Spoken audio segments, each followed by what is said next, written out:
Hola, hoy revisaremos insuficiencia cardíaca o falla cardíaca. Adjunto este listado de elementos clínicos que podrían ser útiles durante la presentación. En primer lugar, algunos conceptos generales sobre insuficiencia cardíaca es que esta posee una definición ampliamente conocida como un síndrome clínico, ¿cierto? Complejo con síntomas y signos que resultan de cualquier deterioro, ya sea estructural o funcional, ya sea en el llenado ventricular o en la eyección de la sangre. Esta definición, ¿cierto?, se traduce en palabras más simples como una incapacidad o una insuficiencia de los ventrículos para llenarse o expulsar sangre que logre suplir las necesidades del metabolismo tisular de nuestro organismo. Es compleja esta definición hoy en día, ya que existen múltiples exámenes complementarios para abordar este síndrome y por lo tanto hoy en día está en cuestionamiento si su diagnóstico es netamente clínico, eminentemente clínico, si se complementa con exámenes, si es que estos tienen mayor predominancia o no que la clínica. Estas preguntas, ¿cierto?, deben ser resueltas a lo largo de la presentación y con las investigaciones del futuro. Algunos datos que sí deberíamos saber sobre la epidemiología es que su prevalencia e incidencia aumenta en forma progresiva con la edad. Según cifras internacionales, ¿cierto?, esta prevalencia asciende hasta el 3% en la población. Es la principal causa de hospitalizaciones en servicios de medicina interna en mayores de 65 años y es una enfermedad que posee una alta tasa de letalidad. Su sobrevida a los 5 años de efectuado el diagnóstico es de 50%. La mortalidad durante hospitalizaciones fluctúan entre el 2 y el 20%. La rehospitalización y o mortalidad tras una hospitalización pueden alcanzar hasta el 50% a los 6 meses. Y en Chile las principales causas son la insuficiencia cardíaca de origen hipertensivo y de origen isquémico. Para entender a nivel muy básico la fisiopatología y la insuficiencia cardíaca podemos hacer una metáfora en donde tenemos que para que haya un buen flujo vehicular se requiere de calles en buen estado, ¿cierto? De dispositivos que promuevan el flujo, además de vehículos que sigan avanzando.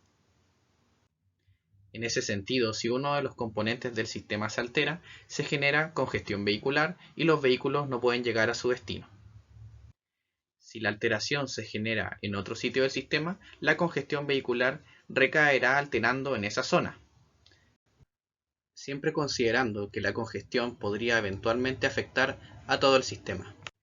En nuestro cuerpo, el flujo de la sangre es clave, que vendría siendo el vehículo, ¿cierto?, por el cual se transporta oxígeno y otros nutrientes, desde las venas sistémicas del cuerpo hacia el corazón derecho, constituido por el atrio derecho y ventrículo derecho, el cual bombea la sangre hacia los pulmones, lugar donde se elimina el dióxido de carbono y se reoxigena la sangre, para después esta sangre reoxigenada, ¿cierto?, ser devuelta al corazón izquierdo mediante las venas pulmonares, y este corazón izquierdo, ¿cierto?, pasando por el atrio izquierdo y luego ventrículo izquierdo, bombea la sangre, ¿cierto?, hacia todo nuestro organismo a través de arterias sistémicas para que se perfundan nuestros órganos. Ya vimos con la metáfora anterior que cuando se alteran estos componentes, ya sea el corazón derecho, el corazón izquierdo o ambos, se generan alteraciones como congestivas o también de falta de llegada de esta sangre, ¿cierto?, de este vehículo hacia nuestros órganos. Pero la insuficiencia cardíaca no solo tiene este componente mecánico en su fisiopatología, sino que también tiene alteraciones neuromorales que se observan en pantalla y celulares y moleculares, que no detallaremos en esta presentación. Esta fisiopatología traduce ciertos síntomas y signos. Por ejemplo, si se altera el corazón derecho, se genera congestión sistémica, con ingurgitación yugular, reflujo patoyugular, hepatomegalia, ascitis, edema y aumento de peso. Si se altera el corazón izquierdo, ¿cierto?, se podría ver sintomatología de congestión pulmonar, como disnea de esfuerzo, ortopnea, disnea paroxística nocturna, bendopnea, crepitaciones y tos. Además, el corazón izquierdo evita, ¿cierto?, cuando está alterado, que se perfunda el resto del cuerpo porque su bombeo va a estar alterado. Y por lo tanto se genera sintomatología de bajo gasto cardíaco, como fatigabilidad, síncope, palidez, frialdad, taquicardia, palpitaciones y diaforesis. Alguna clínica, ¿cierto?, que se nos queda en el tintero dentro de las alteraciones neuromorales, celulares y moleculares, es que, por ejemplo, los fenómenos de apoptosis, hipertrofia, fibrosis pueden explicar fenómenos de remodelación cardíaca, lo que podría dar cuenta de un apex desplazado, ¿cierto?, un impulso apical desplazado, la aparición de ruidos cardíacos como R3 y R4. Por otra parte, la activación, ¿cierto?, del sistema renina-angiotensina-aldosterona o el sistema nervioso simpático, ¿cierto?, genera retención hidrosalina que estaría implicado en la fisiopatología del edema. Fenómenos de vasoconstricción e isquemia a nivel del miocardio podrían dar cuenta de angina, ¿cierto?, dolor torácico, y fenómenos cardiovasculares como síndrome coronario agudo incluso. Y finalmente el aumento de BNP y ANP, ¿cierto? Que son péptidos natriuréticos, favorecen la natriuresis, que junto a otros mecanismos como mayor velocidad de filtración glomerular, explican fenómenos de insuficiencia cardíaca como la nicturia. Por la complejidad de la insuficiencia cardíaca es que se puede presentar a través de distintos síndromes, a pesar de que la insuficiencia cardíaca en sí misma es uno de ellos. A continuación revisaremos algunos de los principales síntomas y signos asociados a este gran síndrome denominado insuficiencia cardíaca. La disnea se define como una sensación subjetiva, angustiosa de falta de aire o dificultad para respirar. No es específica de insuficiencia cardíaca, pero algunas cosas que nos orientan a ella son la historia de insuficiencia cardíaca previa en la anamnesis, un infarto previo, enfermedad arterial coronaria, síntomas como disnea paroxística nocturna, ortopnea, que ya revisaremos, la presencia de edema, que sea concordante con un origen cardiológico, y disnea de esfuerzo, que se refiere a aquella disnea que aparece junto a las actividades, ¿cierto? O el ejercicio que previamente no la provocaba y ahora el paciente refiere que sí lo provoca, ¿cierto? La disnea. Y al examen físico la aparición de un tercer ruido, reflujo patoyugular positivo, ingurgitación yugular, crepitaciones y edema. Estos son síntomas y signos, ¿cierto? Además de elementos de la historia, ¿cierto? Que orientan a que esta disnea tenga un origen cardíaco. Considerar también que dentro de las cosas que se describen para la insuficiencia cardíaca se describe la fatigabilidad, que semiológicamente tiene una pequeña distinción, que se refiere a un aumento del cansancio, ¿cierto? Que se refiere más que descrito como a nivel de la respiración o de lo pulmonar, ¿cierto? A nivel de la musculatura, ¿cierto? A nivel del cuerpo del paciente, y se refiere como un aumento del cansancio o disminución de la capacidad para realizar este ejercicio o actividades que previamente se podían realizar sin problemas, ¿cierto? Tiene una pequeña distinción con la disnea de esfuerzo. Respecto a la disnea paroxística nocturna, ¿cierto? La entendemos como episodios o paroxismos de disnea, ¿cierto? Que pueden ser equivalentes a episodios de tos que despiertan al paciente, usualmente luego de 1 o 2 horas de dormir, es decir, se presenta en la noche y al decúbito en general, como duermen las personas, y usualmente se alivia al sentarse, ponerse de pie, levantarse, o que el paciente refiera que abra las ventanas al momento de despertarse. También es característico que el paciente se siente al borde de la cama, ¿cierto? Luego de despertar por esta disnea y deje colgar sus pies, evitando alguna actividad que perciba que empeore sus síntomas. La vendomnea, ¿cierto? Es un síntoma relativamente descrito hace poco para la insuficiencia cardíaca y esto se vio, ya que se vio que muchos pacientes referían disnea al abrocharse los cordones o ponerse los calcetines, ¿cierto? Un síntoma que no había sido descrito antes para insuficiencia cardíaca y se definió como vendomnea, ¿cierto? Que corresponde al síntoma de disnea, ¿cierto? Es una forma especial de disnea que es evidenciada al inclinar o flexionar el torso, ¿cierto? Hacia adelante, ¿cierto? Al doblar la cintura, y por eso es lo que se denominó el bending. Y se puede evaluar con el paciente sentado, ¿cierto? Inclinado hacia adelante, ¿cierto? Debiendo tocar sus pies con sus manos por 10 segundos. Y se va a considerar positivo, ¿cierto? Esta maniobra o que va a haber existencia de vendomnea si es que se presenta disnea dentro de 30 segundos de realizada la maniobra. Ahora, en insuficiencia cardíaca podríamos encontrar algunas respiraciones anormales. Revisaremos varias de ellas. En primer lugar, la respiración de Cheyne-Stokes, ¿cierto? Se refiere a periodos alternantes de apnea con hiperapnea, ¿cierto? Que es decir, que aumenta la frecuencia e intensidad de los ciclos respiratorios, ¿cierto? Y luego aparecen periodos de apnea y posteriormente aumenta la frecuencia e intensidad. Luego periodos de apnea y luego aumento de frecuencia e intensidad. Algunas causas, ¿cierto? Podría ser en personas normales, especialmente en poblaciones que viven en altas altitudes, ¿cierto? Insuficiencia cardíaca, desórdenes neurológicos, ¿cierto? Traumas craneales, etc. Estudios muestran que afecta hasta 30% de los pacientes con falla cardíaca congestiva estable y está asociada a un peor pronóstico y menor fracción de eyección del ventrículo izquierdo.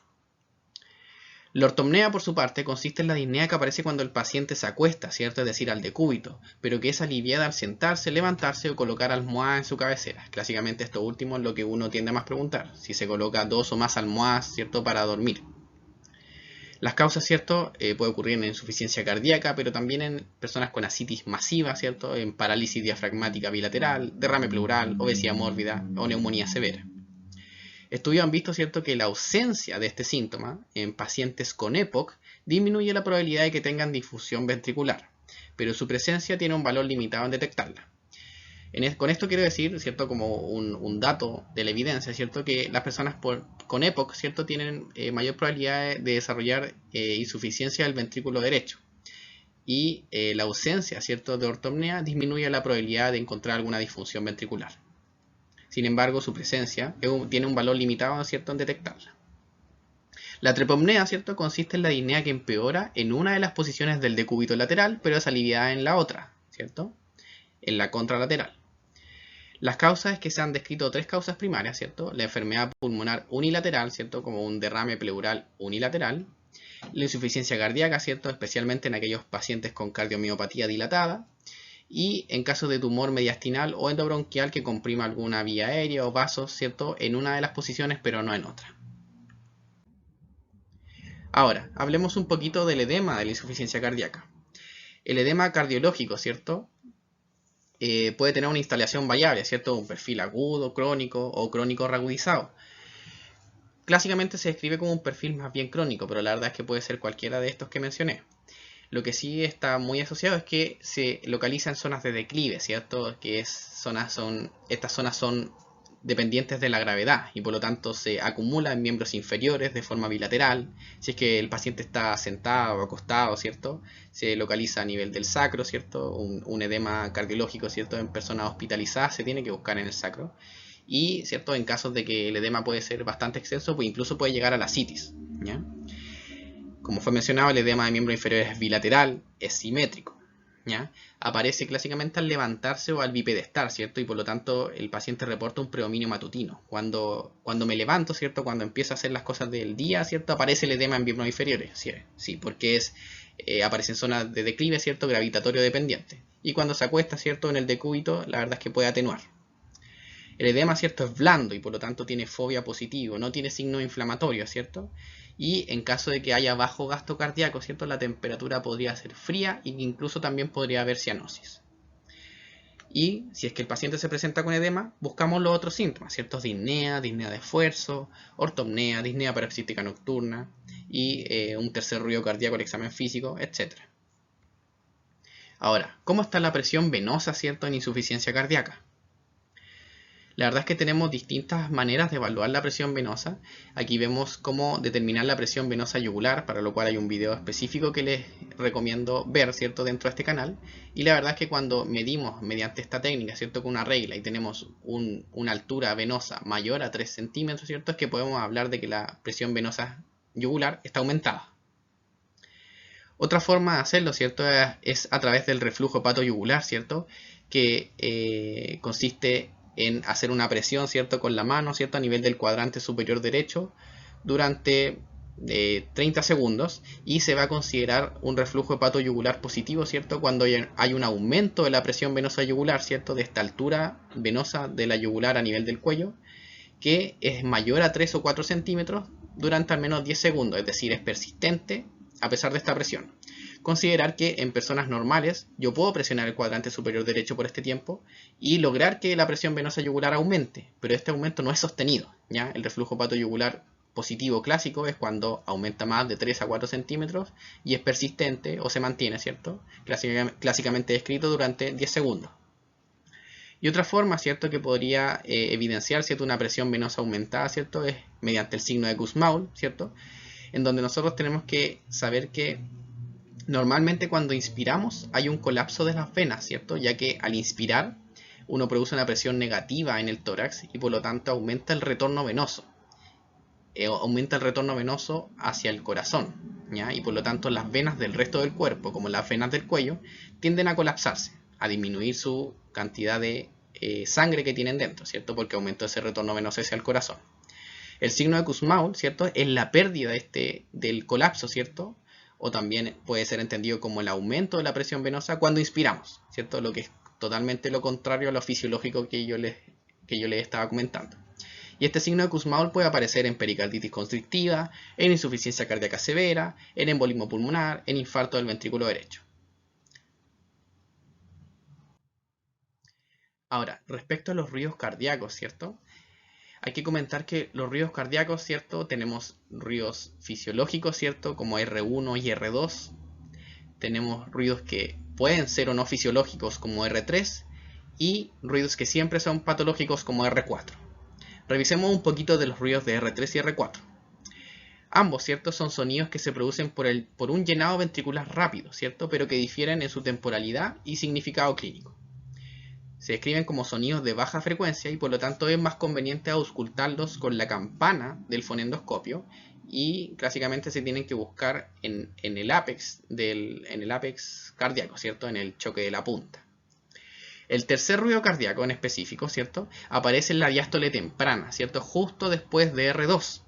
Puede estar acompañado o no de un galope protodiastólico que se describe como un loop-dub-boop, loop-dub-boop, loop-dub-boop, siendo boop el tercer ruido cardíaco. Otra forma de recordarlo es como Kentucky, Kentucky, Kentucky. Eso demuestra que aparece en la diástole temprana. El R3 no siempre es patológico, ¿cierto? Y podría ser normal o fisiológico, ¿cierto?, en personas menores de 40 años con corazones normales, ¿ya? Pero si aparece en un paciente mayor de 40 años, suele indicar una disfunción sistólica, ¿cierto? Es la causa más frecuente de un R3. También podría aparecer en ciertas valvulopatías como la insuficiencia mitral o en comunicación interventricular. Por su parte, el R4, ¿cierto?, aparece más bien en la diástole tardía, justo antes de R1, con o sin un galope presistólico.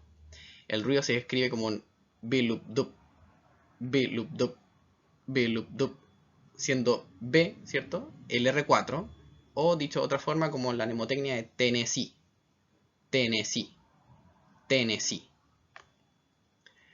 El R4 siempre es patológico, a diferencia del R3. Y para aparecer, ¿cierto?, para que aparezca un R4 se requiere que exista un ritmo sinusal que implique contracción de los atrios, ¿cierto? Por lo que el R4 desaparece en caso de fibrilación auricular, ¿cierto? La fibrilación auricular es una patología que afecta a las aurículas y evita que haya un ritmo sinusal, una contracción atrial, y por lo tanto el R4 que requiere esto para que aparezca, desaparece en fibrilación auricular. Si es que el R4 aparece en un paciente a cualquier edad, ¿cierto?, porque siempre es patológico, indica un ventrículo rígido, por fibrosis o por hipertrofia. Por ejemplo, en cardiopatía hipertrófica, en hipertensión arterial crónica, en cardiopatía isquémica, en estenosis aórtica. Eso respecto a los ruidos. Otra cosa que se tiene que analizar, ¿cierto?, en un paciente con insuficiencia cardíaca es el impulso apical o choque de la punta. Corresponde al impulso cardíaco palpable, ¿cierto?, es decir, algo que vamos a palpar en la pared torácica, más distal al esternón, ¿cierto? Considerar que no siempre es palpable y por lo tanto no encontrarlo no traduce patología. Se pesquisa en posición supino, ya que cuando lo buscamos en el decúbito lateral izquierdo se alteran las características, se percibe como un ruido doble, ¿cierto?, que podría pensar uno que es patológico, pero en verdad es por la posición, ¿ya? Y se tiene que analizar junto con los ruidos cardíacos R1 y R2 para determinar si el impulso aparece en la sístole, en la diástole, si dura toda la sístole, si dura la sístole y la diástole, ¿ya? En ese sentido, la normalidad que se describe para el impulso apical o impulso cardíaco, ¿cierto?, es que el movimiento del impulso, ¿cierto?, lo palpable ocurre en la sístole, ¿cierto?, es decir, después de R1 y antes de R2. Usualmente dura 2/3 como máximo. Y este es un ritmo, o sea, un impulso, ¿cierto?, algo palpable que es producido por el ventrículo izquierdo y localizado en la línea medioclavicular a nivel del cuarto o quinto espacio intercostal. Algunos hallazgos anormales, ¿cierto?, podría ser que esté desplazado o no desplazado, ¿cierto?, de esta línea medioclavicular en el cuarto o quinto espacio intercostal. Podría sentirse hiperkinético, ¿cierto? Es decir, que yo lo percibo con una mayor amplitud subjetiva, ¿cierto? Que yo lo percibo mucho más intenso, como ocurre en la insuficiencia aórtica. Podría ser sostenido, ¿cierto? Es decir, que dura mucho más de lo normal. Por ejemplo, que llegue al segundo ruido cardíaco, que aparezca en la diástole, como en estenosis o insuficiencia aórtica. O que sea retráctil, es decir, que se palpe ausente en la sístole y presente en la diástole, como ocurre en pericarditis constrictiva o insuficiencia tricuspidia. Conociendo todas estas alteraciones que debemos hacer una anamnesis y examen físico detallado. Dentro de la próxima, ¿cierto?, buscar el motivo de consulta, la temporalidad y cuadros previos, agotar los síntomas de insuficiencia cardíaca, los principales que revisamos, ¿cierto?, y buscar síntomas de otros diagnósticos diferenciales. De la remota, ¿cierto?, indagar de dentro de los antecedentes médicos la presencia de insuficiencia cardíaca previa, infarto previo, enfermedad coronaria diagnosticada o tratamientos que nos indiquen ciertos estos diagnósticos. Buscar factores de riesgo cardiovascular como diabetes, hipertensión, dislipidemia, tabaquismo, enfermedad renal crónica o algunos cuadros que podrían generar una insuficiencia cardíaca, como podrían ser distintas valvulopatías, ¿cierto? Endocrinopatías como trastornos tiroideos, ¿cierto? El síndrome de apnea y hipoapnea obstructiva del sueño, SAJOS, la infección por VIH y su estadio SIDA, ¿cierto? O la enfermedad pulmonar obstructiva crónica o EPOC. De los antecedentes familiares, ¿cierto? Importa preguntar por insuficiencia cardíaca en familiares, infarto, muerte súbita, miocardiopatías y arritmias, y es muy importante saber la edad en que ocurrieron estos cuadros en estos familiares.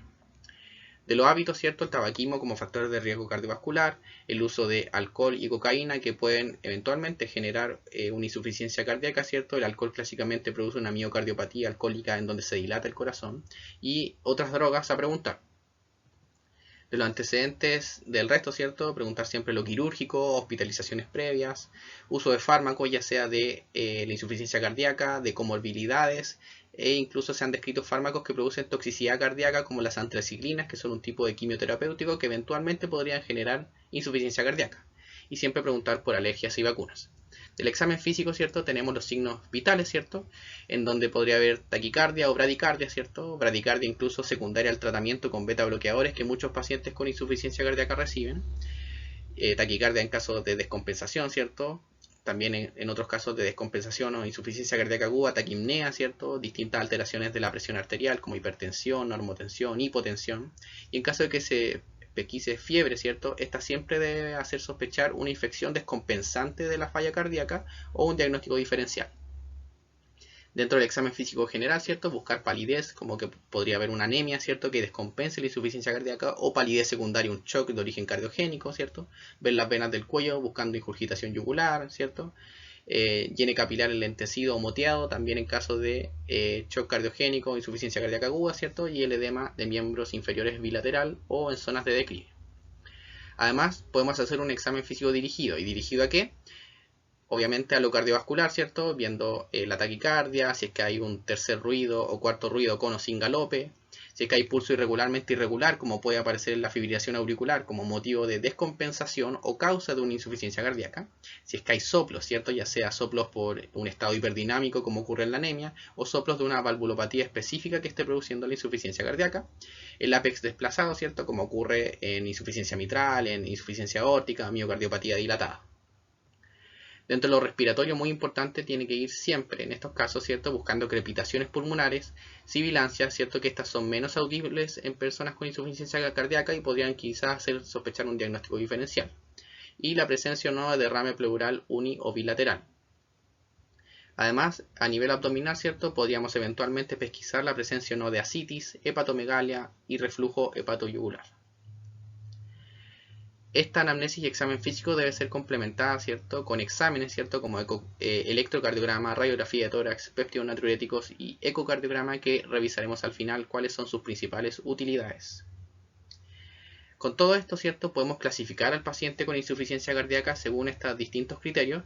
Según síntomas podemos hablar de insuficiencia cardíaca izquierda, derecha o mixta, según temporalidad, si son perfiles más bien agudos o crónicos. Según la capacidad funcional de la NYHA o New York Heart Association, permite estimar, ¿cierto?, cómo está la disnea y la fatigabilidad del paciente. Según el estadio, evalúa la progresión de la enfermedad. Según la etiología, nos habla del origen, ¿cierto?, si es por una cardiopatía isquémica, una cardiopatía hipertensiva, una valvulopatía. Y según la FEBI, que es la fracción de eyección del ventrículo izquierdo, donde tenemos pacientes que van a tener una FEBI o fracción de eyección, ¿cierto?, un gasto cardíaco, ¿cierto?, preservado, reducido, moderadamente preservado, entre otros criterios. La clasificación según síntomas en insuficiencia cardíaca intenta ordenar esta variedad de sintomatología y signos, ¿cierto?, que hemos revisado, y lo divide principalmente en insuficiencia cardíaca izquierda, ¿cierto?, en donde predomina la congestión pulmonar o bajo gasto cardíaco, ¿cierto?, por ejemplo disnea, ¿cierto?, fatigabilidad. La insuficiencia cardíaca derecha, ¿cierto?, donde predomina la congestión sistémica como edema, ¿cierto?, hepatomegalia, ingurgitación venosa yugular, ¿cierto?, y también formas congestivas globales o mixtas, en donde se mezclan ambos tipos de síntomas. Aquí vemos un resumen de aquellos de predominio izquierdo y aquellos de predominio derecho. Otra clasificación es según temporalidad, donde tenemos la insuficiencia cardíaca aguda, que ocurre clásicamente descrita en un tiempo menor a 24 horas o se descompensa en ese tiempo, pero la verdad es que más que quedarse con un límite temporal hay que entenderla como un deterioro que ocurre en un corto periodo de tiempo, ¿ya? Mientras que la crónica se describe como más que ocurre en días, semanas o meses, y puede estar compensada o descompensada. En ese sentido hay que saber que la crónica puede seguir un patrón en donde se reagudiza, ¿ya? Y presentarse como una insuficiencia cardíaca aguda. Hablemos un poquito de esta, ¿cierto? De la aguda. La insuficiencia cardíaca aguda, ¿cierto? Comprende un grupo heterogéneo de presentaciones clínicas. Por ejemplo, una insuficiencia cardíaca crónica que se descompensa. Otra forma es el edema pulmonar agudo, denominado como EPA. Falla cardíaca hipertensiva, ¿cierto? Falla ventricular derecha aislada y el shock cardiogénico. Según el registro chileno, ¿cierto? Las principales causas son la hipertensiva, la isquémica y la valvular. Y dentro de los síntomas más comunes tenemos la disnea, la fatiga, el edema periférico y síntomas de bajo débito, ¿ya? ¿Qué vemos aquí, cierto? Clínicamente es útil clasificar a estos pacientes según su estado clínico hemodinámico, ¿cierto? Lo que se denominan las categorías de Forrester que están adjuntas a la imagen, en base a dos parámetros, ¿cierto? Signos de retención hidrosalina y el estado de perfusión periférica. En este sentido podemos clasificar a los pacientes como húmedos o secos, ¿cierto? Entendiéndose como húmedos aquellos que tienen retención hidrosalina, ¿cierto? Que tienen signos de congestión pulmonar o sistémica. Y en pacientes calientes o fríos, entendiéndose aquellos pacientes fríos como que tienen signos, ¿cierto?, de baja perfusión sistémica. Estas categorías también poseen un valor pronóstico y por lo tanto nos entregan cuatro tipos de pacientes que se ven en la imagen: pacientes tibios y secos, pacientes tibios y húmedos, fríos y secos y fríos y húmedos, dependiendo de si tienen o no síntomas o signos de retención hidrosalina o perfusión periférica. Algunas formas de insuficiencia cardíaca aguda se adjuntan en la siguiente tabla y resaltaremos los aspectos más bien clínicos. La descompensación aguda de insuficiencia cardíaca es la manifestación más frecuente, hasta 50-70% de los casos de IC aguda. Son pacientes con antecedentes de insuficiencia cardíaca junto con un factor descompensante, que ya revisaremos, y su presentación es más bien gradual, ocurre en un plazo de días a pesar de ser aguda. Presenta síntomas congestivos y de bajo gasto y suelen ser pacientes húmedos y calientes o pacientes secos y fríos según predominio de sus síntomas. El edema pulmonar agudo o EPA es una manifestación menos frecuente pero grave. Sus síntomas son o ocurren, ¿cierto?, en relación a congestión pulmonar de instalación rápida y presenta algunos criterios clínicos, ¿cierto?, característicos descritos, ¿cierto?, como la disnea, la ortopnea. Va a ser un paciente que no puede estar en el decúbito, requiere estar sentado, ¿cierto?, para respirar. Presenta crepitaciones en marea ascendente, es decir, vivas sales, ¿cierto?, que van ascendiendo por el pulmón, incluso más del 50% de los campos pulmonares. El paciente presenta desaturación de oxígeno, ya que tiene una insuficiencia respiratoria con hipoxemia e hipercapnia. Tiene taquipnea, incluso descrita mayor a 25 respiraciones por minuto, y requiere mayor esfuerzo para respirar. Suelen ser pacientes húmedos y calientes. La insuficiencia ventricular derecha aislada, ¿cierto?, está asociada a un aumento de presión en las cavidades derechas, pero eventualmente podría comprometer al llenado de ventrículo izquierdo. Los síntomas principales están relacionados a congestión sistémica, ingurgitación yugular, ¿cierto?, presión yugular venosa elevada, edema periférico, hepatomegalia e incluso congestión intestinal. Las causas son diversas, por ejemplo, un TEP o tromboembolismo pulmonar, un infarto del ventrículo derecho, la exacerbación de un EPOC, hipertensión pulmonar, taponamiento cardíaco, insuficiencia tricuspidea, estenosis pulmonar, entre otras. Son pacientes fríos, ya sea húmedos o secos. Finalmente, el shock cardiogénico es un tipo de shock, ¿cierto?, que es causado por una disfunción cardíaca, ¿cierto?, una disfunción cardíaca primaria que causa alteración del gasto cardíaco e hipoperfusión sistémica. La temporalidad suele ser aguda, lo más clásico, por ejemplo, secundaria a un infarto o una miocarditis aguda, pero también podría ocurrir de forma más progresiva en caso de una insuficiencia cardíaca crónica descompensada hasta llegar al shock, ¿cierto? El diagnóstico requiere de que hayan síntomas de hipoperfusión sistémica como un llene capilar enlentecido, ¿cierto?, extremidades frías, con moteado o mottling score, y por lo tanto le invito a ver el video de los signos y síntomas de perfusión sistémica. Diaforesis, ¿cierto? También podría haber respuesta del propio organismo frente a la hipoperfusión, generando una acidosis, ¿cierto?, con elevación del lactato, entre otros elementos del laboratorio. También son pacientes que van a estar hipotensos y la verdad es que se van a ver bastante graves. Es una manifestación que tiene alta mortalidad y Esta es la categoría de peor pronóstico que revisamos anteriormente en las categorías de Forrester. Son pacientes húmedos y fríos, y recordar que son un tipo de shock, ¿ya? ¿Cuáles son los factores descompensantes en insuficiencia cardíaca? Lo importante es saber que estos factores siempre se tienen que tener en cuenta ante un paciente nuevo, agudo o descompensado. Y no se tienen que confundir los factores descompensantes con los factores etiológicos. Los factores etiológicos son las causas que producen una insuficiencia cardíaca, y los descompensantes son aquellos que la reagudizan, la descompensan, que muchas veces pueden coincidir pero otras no. Los principales factores descompensantes, ¿cierto?, son la mala adherencia a un tratamiento farmacológico o un uso inapropiado de fármacos, como por ejemplo antiinflamatorios no esteroidales, o la mala adherencia, ¿cierto?, a un manejo nutricional, por ejemplo, por transgresión alimentaria, ¿cierto?, una sobrecarga de volumen o de sodio del paciente, o consumo de alcohol. Otros factores descompensantes, ¿cierto?, podrían ser infecciones, ¿cierto?, principalmente respiratorias, urinarias, endocárdicas, arritmias, ¿cierto?, como la fibrilación auricular, el flutter auricular, bradicardia, taquicardia, taquicardia ventricular, ¿cierto?, y enfermedad coronaria, ¿cierto?, como un síndrome coronario agudo o una angina estable. Estos no son los únicos, si bien creo que son los más destacables, ya que pueden haber muchos más que se observan ahí en pantalla. Ahora tenemos la clasificación de la capacidad funcional, la que fue desarrollada por la New York Heart Association, o NIHA, ¿cierto?, que describe, ¿cierto?, distintas limitaciones que impone la enfermedad, ¿cierto?, en términos de disnea o fatiga en relación al desarrollo de la actividad física, y se entiende, ¿cierto?, que esta capacidad funcional, ¿cierto?, de cada paciente es reversible, ¿ya? Y por lo tanto, por eso se muestra una flecha que va desde la clasificación grado 1 a la 4 y que puede ir y volver. ¿Cuáles son estas clasificaciones, cierto? La 1 no presenta limitación para la actividad física, y la actividad física habitual no causa síntomas. La 2 tiene una limitación leve de la actividad física, ¿cierto?, principalmente síntomas como disnea, ¿cierto?, pero que son leves, ¿ya? La 3, ¿cierto?, tiene una limitación más bien marcada, ¿cierto?, y tiende a hacer actividades físicas menores a lo habitual, es decir, esfuerzos menores ya provocan síntomas. Y la 4 es la incapacidad, ¿cierto?, de realizar actividad física o que los síntomas aparezcan al reposo. Por otra parte, tenemos la clasificación según estadio. Esta clasificación, ¿cierto?, describe los estadios de la enfermedad y describe o está diseñada, ¿cierto?, para evidenciar la progresión de la enfermedad, ¿cierto?, que se entiende como una enfermedad crónica. Se reconocen 4 estadios de la enfermedad en consideración a factores de riesgo, anormalidades estructurales, síntomas y evolución de las terapias habituales de la insuficiencia cardíaca. En ese sentido, se entiende que cada estadio de cada paciente es irreversible, y por eso la flecha solo tiende a avanzar, ya que, como fue mencionado, reconoce la naturaleza progresiva, crónica de la enfermedad, enfatizando en su prevención. Los estadios, ¿cierto?, son desde la A, ¿cierto?, que es un paciente en riesgo de insuficiencia cardíaca, pero sin enfermedad cardíaca estructural o funcional, ¿cierto?, o síntomas, ¿ya?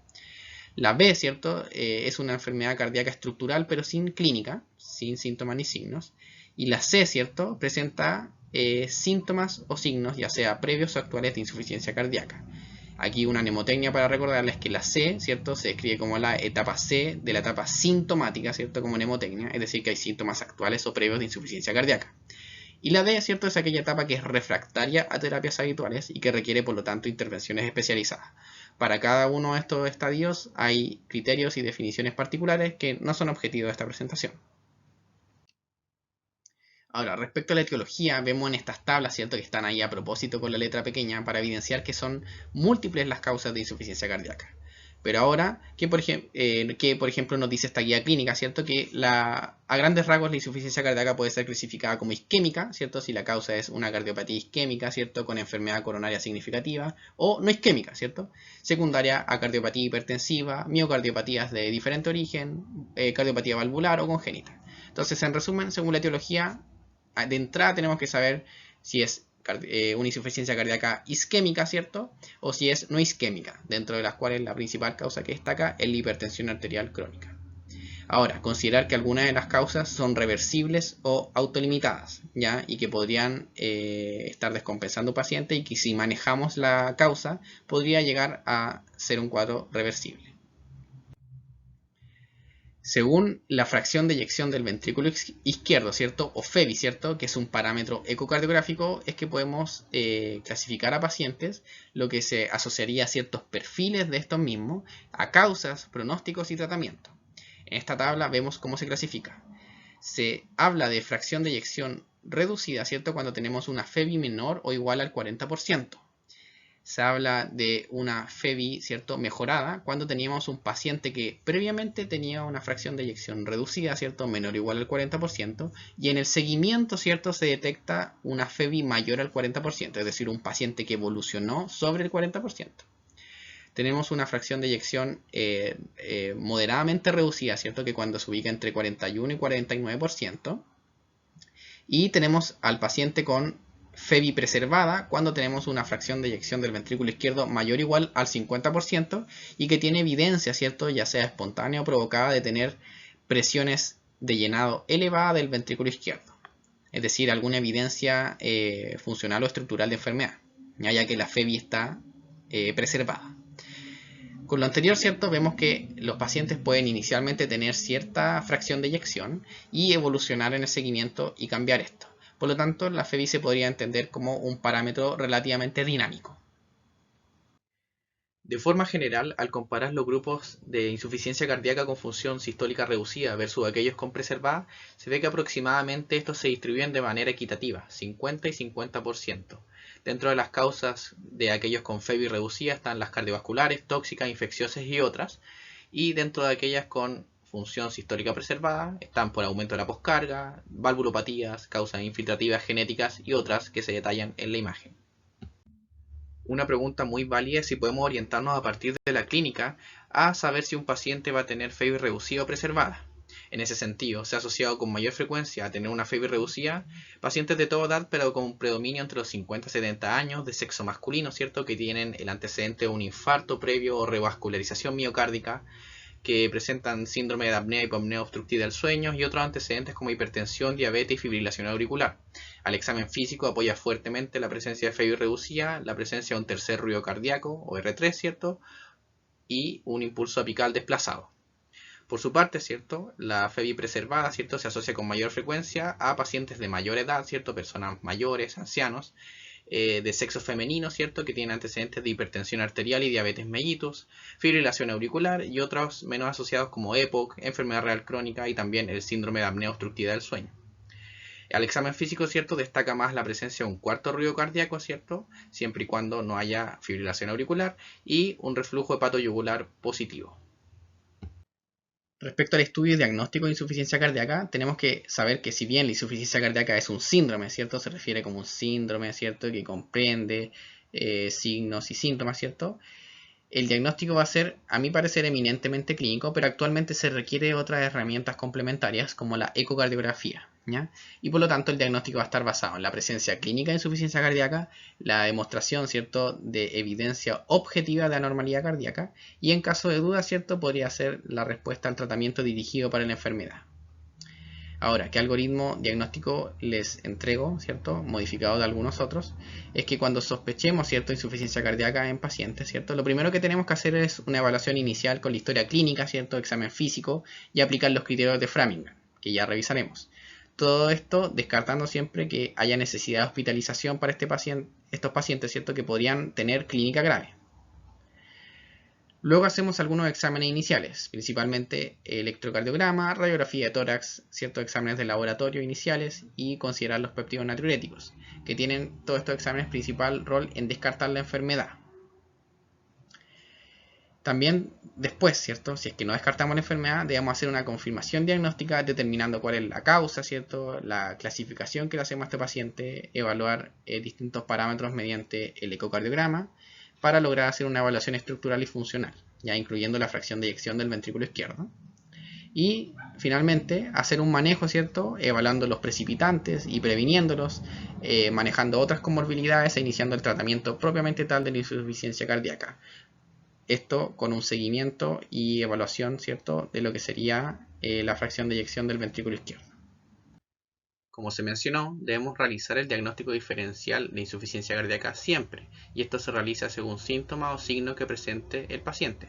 Por ejemplo, si hay edema de miembros inferiores, debemos distinguir entre estos cuadros, para lo cual les invito a ver el video de síndrome edematoso. Si hay fatigabilidad, podemos mencionar hipotiroidismo, ¿cierto? Hipocalemia, anemia, depresión. Si es que hay disnea, principalmente distinguir de cuadros de origen pulmonar, como neumonía, EPOC, edema pulmonar agudo no cardiogénico, entre otros. Y en caso de ingurgitación yugular, ¿cierto? Pensar en pericarditis constrictiva, valvulopatía tricuspidia, entre otros. Una herramienta complementaria útil para el diagnóstico de insuficiencia cardíaca son los criterios de Framingham, pero estos generalmente se recomiendan en caso de duda diagnóstica y como fue mencionado como herramienta complementaria. Los criterios son los que se adjuntan en pantalla y se ha descrito que para hacer el diagnóstico de insuficiencia cardíaca se requieren 2 criterios mayores o un criterio mayor y 2 menores. Estos criterios, ¿cierto?, han reportado los siguientes valores de utilidad, ¿cierto?, en cuanto a especificidad, sensibilidad y valores predictivos. Se ha descrito que tienen buena sensibilidad, pero baja especificidad, y esto se traduce, ¿cierto?, en que son mejores para detectar personas enfermas de insuficiencia cardíaca que para descartar personas sanas sin insuficiencia cardíaca. Los criterios menores, ¿cierto?, son tos nocturna, ¿cierto?, disnea de esfuerzo, taquicardia mayor a 120 latidos por minuto, edema malleolar bilateral, derrame pleural, hepatomegalia. Y de los criterios mayores, ¿cierto?, son los que se adjuntan en pantalla, ¿cierto?, y para los cuales les tengo la siguiente mnemotecnia. La mnemotecnia para los criterios mayores de Framingham es recordar el ABCDEGHI, siendo la A, ¿cierto?, auscultar crepitaciones pulmonares a más de 10 centímetros de las bases pulmonares, tener una baja de peso con el uso de diuréticos mayor a 4.5 kilogramos, presenciar, ¿cierto?, cardiomegalia clínica o en la radiografía de tórax, la presencia de disneas específicas, ¿cierto?, es decir, la disnea paroxística nocturna y la ortopnea, la E de la presencia de un edema pulmonar agudo, ya sea clínico o en la radiografía de tórax, la G de presenciar un galope por R3, la H de tener un reflujo hepato-yugular positivo y la I de ingurgitación yugular. Dentro de los exámenes complementarios para evaluar este tipo de pacientes, los principales son el electrocardiograma, la radiografía de tórax, los péptidos natriuréticos y el ecocardiograma, que revisaremos más adelante. Algunos complementarios, ¿cierto?, a todo esto son el hemograma, el perfil bioquímico, creatininemia y orina completa, algunos electrolitos, un perfil hepático donde está la GOT y la GPT, ¿cierto?, transaminasa hepática y la TSH.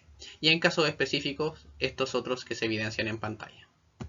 Aquí evidenciamos por qué es importante pedir exámenes complementarios, principalmente para pesquisar marcadores pronósticos o factores desencadenantes. Por ejemplo, la anemia como marcador pronóstico, deterioros de la función renal, hiponatremia, hipoalbuminemia o hiperuricemia. Además tenemos factores desencadenantes, ¿cierto?, como una creatininemia alterada, una anemia, ¿cierto?, alguna infección urinaria que podamos pesquisar, y alteraciones en las pruebas tiroideas. De los exámenes principales a evaluar en un paciente con insuficiencia cardíaca tenemos el electrocardiograma, que en insuficiencia cardíaca es improbable que sea normal. De hecho, un electrocardiograma normal sugiere revisar el diagnóstico de insuficiencia cardíaca, ya que tiene un alto valor predictivo negativo, es decir, tiene gran utilidad en descartar. Algunos hallazgos posibles a encontrar son los que se adjuntan en pantalla. De la radiografía de tórax, ¿cierto?, hay que saber que ocurre lo mismo que con el electrocardiograma. Es improbable tener una radiografía de tórax normal en insuficiencia cardíaca, por lo que también tiene utilidad en descartar.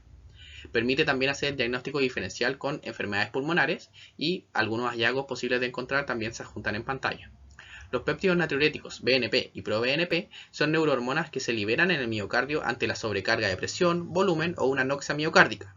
Se miden en sangre y poseen utilidad tanto diagnóstica como pronóstica, en especial para el descarte de insuficiencia cardíaca, ya que un valor normal o bajo, es decir, un BNP menor a 40 o un proBNP menor a 125 en ausencia de tratamiento, hace improbable la insuficiencia cardíaca.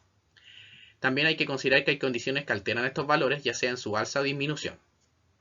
El ecocardiograma con Doppler color es un examen de especialista, y este es un examen complementario que aporta mucha información diagnóstica, etiológica, clasificatoria, de seguimiento y pronóstico, y permite evaluar la fracción de eyección del ventrículo izquierdo, la estructura de atrios, ventrículos, válvulas, pericardio y ver la motilidad segmentaria del corazón.